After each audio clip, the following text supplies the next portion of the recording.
നിയന്ത്രണം വിട്ട കാർ വൈദ്യുതി തൂണ് ഇടിച്ചു തകർത്തു. അപകടത്തിൽപ്പെട്ട് ബൈക്ക് യാത്രക്കാരനും പരിക്കേറ്റു.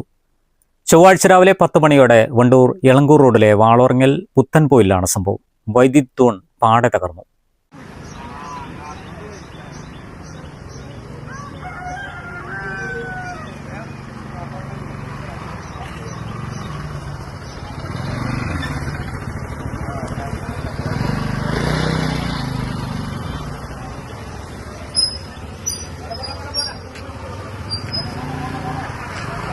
അപകടത്തിൽ പുത്തൻപോയിൽ സ്വദേശിയായ ബൈക്ക് യാത്രക്കാരനെ ചെറിയ പരിക്കുകളുടെ വണ്ടൂർ നിംസ് ആശുപത്രിയിൽ പ്രവേശിപ്പിച്ചു.